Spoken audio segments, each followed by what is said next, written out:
Father, mother, forgive me. Your eldest has failed you. Feeling the chill seep into my body, I shivered and reached for a quiet, hoping to slip back into a sleep through its warmth. However, my finger brushed against something loose and instant. Cold and damp soil crumbled beneath my hand, while the smell of the wet earth and pine needle filled my nose. My brows tightened as the thought that I might be trimming crossed my mind, but the coldest one grew, sink into my bones, my eyes snapped open, I grasped and dragged into a rough and painful beneath with a mobility, realizing I was lying face down on ground in loosened soil, and my limb felt heavy and unfamiliar. Where, where am I? I pushed myself, working through the grounding edges, and the beat rolled across my body. My gaze settled onto a two-tombstone before me, controlling my inner turmoil. I look around to find I am in a remote graveyard wrapped in a cold and oppressive fog. Above me, the sun was rising, and I raised my arm to shield my eyes. Then I noticed the hand was small, thinner, and not mine. What on earth? I crept directly, spread through me. I staggered back, clutching at my unfamiliar chest, which arose and fell rapidly as I realized my body wasn't mine. Memories I had never known spilled into me like a flood. Face was a childhood that wasn't mine. The body name, its sadness, regrets, its fears, its loves, and guilt towards the two people buried in the tomb in front of me. I recalled them all as if mine. The body's name was Crayon V. Watt. It bore the name of V, the same surname as me, V. Watt. It recently turned 19 years old, and its soul passed away tragically like the life it lived. Crayon's world was alternate Earth considering our shared history until the two verification point, the global birth rate crisis and Grimmith. The responses of the two Earth to fertility crisis deviated our world's history.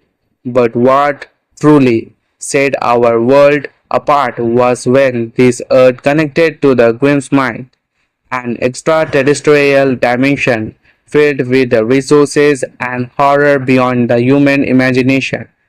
Crayon's parents were Grimlock and renowned Grim Ranger, who passed away during their last raid nearly 15 months ago. With his gardeners gone, Crayon's life wilted.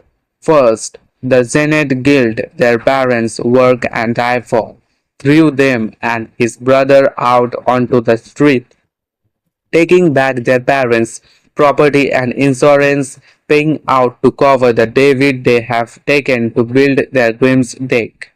Second, he dropped out of the school to shoulders the family's responsibilities so his little brother wouldn't end up in foster care with strangers. Third, he worked three odd jobs years rounded to keep a roof over their head, put food on the table, and cover his brother's school fee. Fourth, the younger brother, for whom he had devoted his entire life, forget his signatures, take loans from anyone willing to lend, to become a Grimlock, and then cut the ties with him after he became one.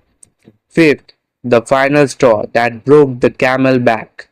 The Zenith Guild Zoom jumped with on this way and to Senator for causing a scene during his younger brother signed a ceremony with them. I had no idea whether they meant to teach a Crayon a lesson or killing him, but it led to his death after he dragged him a battered body to his parents, grave and begged for a forgiveness for falling dead, because he had let their youngest go astray. Father, mother, forgive me. Your eldest has failed you. Crayon was far more mature than his age would suggest. After his parents died, He didn't allow himself a moment to mourn. He stepped up immediately as the eldest, even though he did being pampered all his life.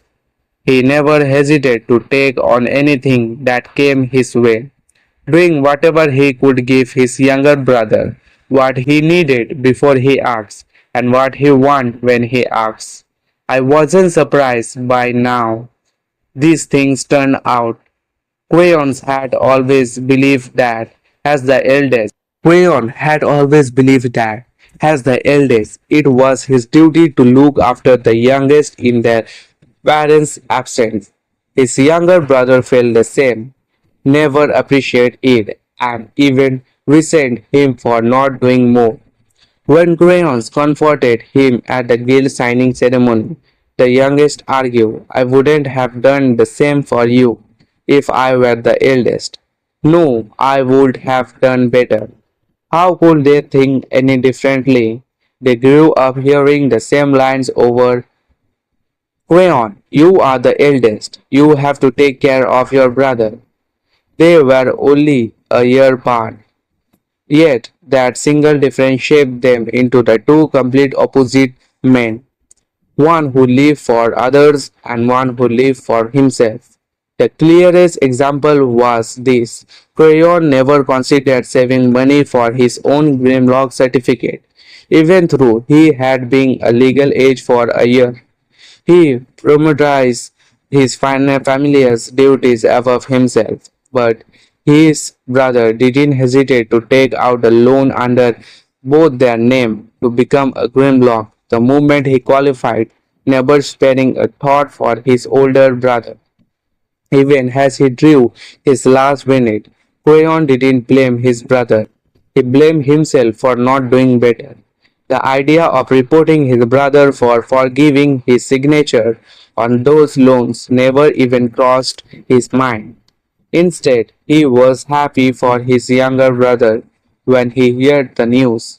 The reason he comforted his younger brother at the guild signing event was because his brother had joined the Zenith Guild, the same guild that had thrown both of them onto the street without a shade of regard for their parents' certificate or the year of service.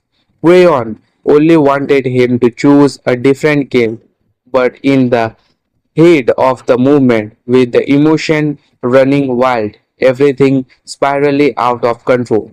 By the time the dust settled, the media and the guild had already painted him as a scheming older brother who crashed his younger brother's signing event, greedy for his siblings' rising fortune. The Senate Guild sent their goons after Crayon to bury the scandal. Instead, they raised me, a world-renowned scientist, entrepreneur, philanthropist, has a Crayon V. Watt by what my heart could only understand as a divine intervention. Crayon never sought revenge. He only wanted his younger brother to live well. So I had no wish to stir trouble with his brother or Zenith Gill. But if they dare raise a storm, then I will show them that I